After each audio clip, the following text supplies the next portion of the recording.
Notebook એલએમની અંદર આપણે ઘણા સુંદર પોસ્ટર બનાવવાનું શીખ્યા. એ આપણને ઘણા ઉપયોગી પણ બની રહ્યા છે. હવે આ જ પ્લેટફોર્મ ઉપર એક સરસ મજાના વિડીયો પણ બને છે. જો એક વિડીયો છે એને આપણે જુઓ, પછી આપણે કઈ રીતે બને છે શીખીએ. આ અધિકારોનો પાયો શું છે એ સમજીશું. પછી આપણા 6 સૌથી જરૂરી અધિકારો કયા છે એ જોઈશું. એ પછી એક રસપ્રદ વાત, 7મા અધિકારની વાર્તા, અને છેલ્લે આ અધિકારોની ખાસિયતો શું છે એના પર નજર નાખીશું. ચાલો ફટાફટ શરૂ કરીએ.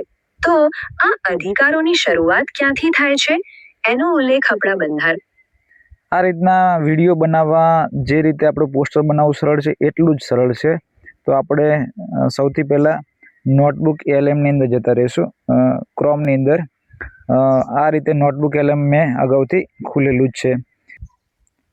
ક્રિએટ નોટબુક આપવાનું છે.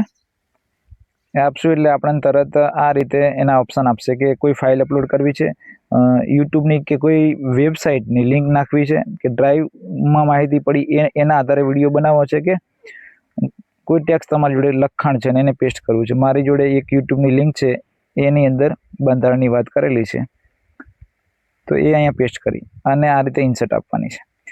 થોડી પ્રક્રિયા થઈ અને એ વિડીયોની અંદર શું છે એ બધું સંક્ષિપ્તમાં આ રીતે લખાઈને આવી જશે. આ રીતે લખાઈને આવી ગયું. જેનો જે ચેટવાળો વિભાગ છે એની અંદર આપણને બતાવશે કે તમે જે માહિતીની લિંક નાખી છે એમાં આ ડેટા છે. આના આધારે આપણે સ્ટુડિયોવાળું છેલ્લું ઓપ્શન છે, જમણી બાજુથી પહેલું ત્યાં જવાનું છે. એની અંદર પહેલું છે એ ઓડિયો બનાવો તો એના માટે, અને બીજું છે વિડીયો. મૂળ આપણે કોઈ પણ વસ્તુ બનાવીએ છીએ તો ભાષા એક વખત આપણે ચેક કરી લેવી.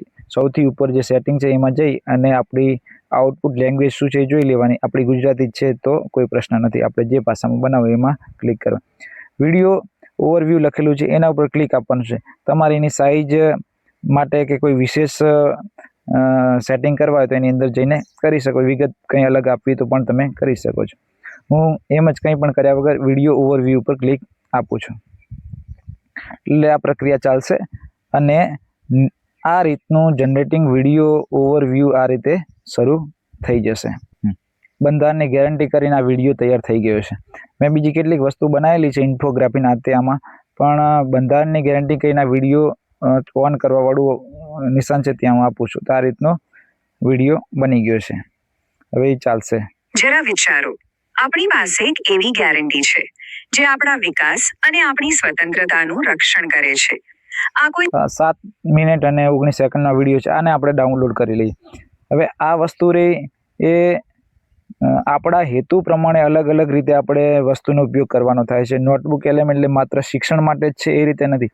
આપણે આપણા કોઈ વ્યવસાયની અંદર હોઈએ અને એની કોઈ માહિતી આપવાની થાય તો આપણે એની રીતે પણ વિડીયો બનાવી શકીએ. આપણા ઘરે કોઈ પ્રસંગ હોય અને એના સંદર્ભે આપણે વિડીયો બનાવવાનો હોય, કોઈ વ્યક્તિ વિશે વિડીયો બનાવવાનો હોય, તમે કોઈ પ્રોડક્ટ વેચતા હોય ને એના વિશે વિડીયો બનાવવાનો હોય, તમારી કોઈ નાની મોટી દુકાન ચાલતી હોય ને એમાં તમે કઈ રીતનું કામ કરો છો એની માહિતી દેવાની હોય.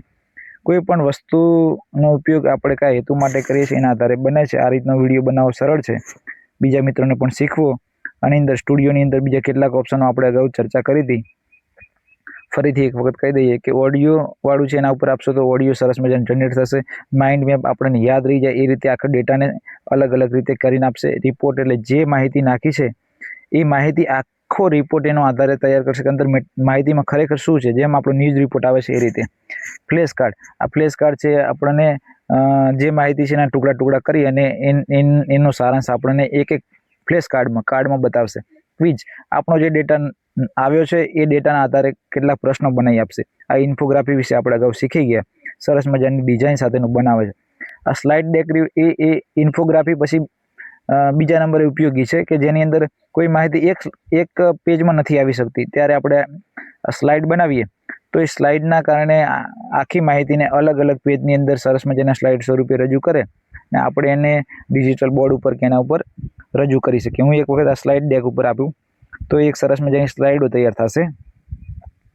આ સ્લાઇડ ડેક ઉપર આપ્યું એટલે સ્લાઇડ બનવાનું ચાલુ થઈ ગયું. ધ 6 પિલર વાળું કરી ઓફ સિટીઝન પાવર, આ એક સ્લાઇડ ડેસ્કની અંદર મેં આપી તો સ્લાઇડ બનેલી છે. આ રીતની સ્લાઇડો બને જે આખી માહિતીને અલગ અલગ સ્લાઇડમાં રજૂ કરે, જેથી આપણે એક જ પેજમાં બધો ગૂંચળો ના થઈ જાય અને બધી માહિતી આપણે જ્યારે પ્રેઝન્ટેશન કરવાનું હોય ત્યારે કામ આવે. જે રીતે આપણે પાવર પોઈન્ટમાં સ્લાઇડ બનાવીએ એ રીતે જ અલગ અલગ સ્લાઇડો બને છે. મૂળ માહિતીને એ પોતાની રીતે ડિઝાઇન કરીને અલગ અલગ સ્લાઇડમાં બનાવી આપે છે. નોટબુક એલએમ આમ કહીએ તો અત્યારના એઆઈના ઉપયોગમાં યુઝર ફ્રેન્ડલી છે. આપણને કોઈ પણ વ્યક્તિને આવડી જાય એવી વસ્તુ છે. તો આ વિડીયો બનાવવાની વાત, સ્લાઇડ બનાવવાની વાત કે ઇન્ફોગ્રાફી બનાવવાની વાત બીજા મિત્રો સુધી શેર કરો.